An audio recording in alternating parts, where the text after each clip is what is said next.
ஒரு காரியத்தை செய்யும்படி கர்த்தர் தம்முடைய கரத்தை நீட்டினால் அந்த காரியத்தை செய்து முடிக்காமல் கர்த்தர் தம்முடைய கரத்தை எடுக்க மாட்டார். ஆமென்.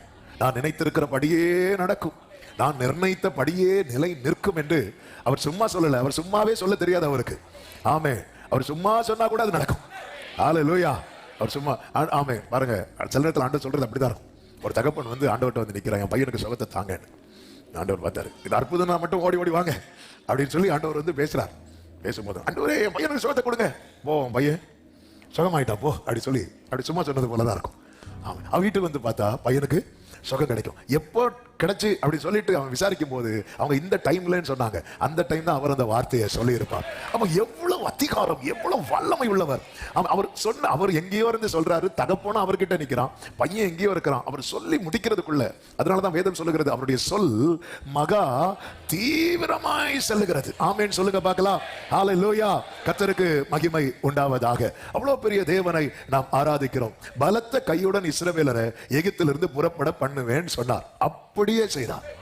ஆமென். அவர்கள் பொன் பொருட்களோடு அவங்க பலத்த கையோடு புறப்பட்டார்கள். அது மட்டுமல்ல, வழிக்கென்று ஒன்றுமே ஆயத்தம் பண்ணாமல் இஸ்ரவேலர்கள் புறப்பட்டார்கள். அவர்கள் 40 வருஷம் அதான் அடிக்கடி சொல்ல, வனாந்திரத்தில் சாப்பிடாம யாரும் சாகல, சாப்பிட்டு தான் செத்தாங்க.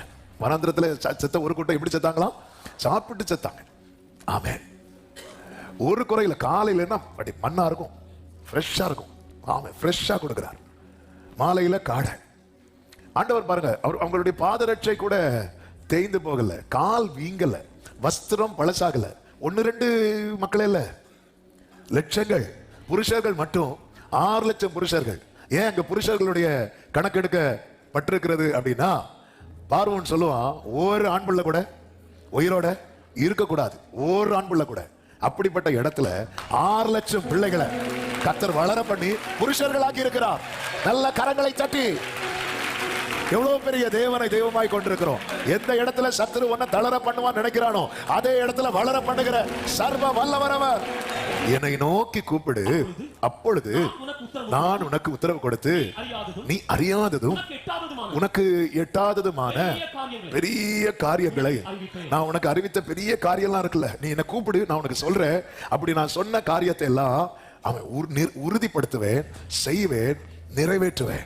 14வது வசனத்தில் சொல்லப்பட்டிருக்கிறது, இதோ நாட்கள் வரும் என்று கர்த்தர் சொல்லுகிறார்.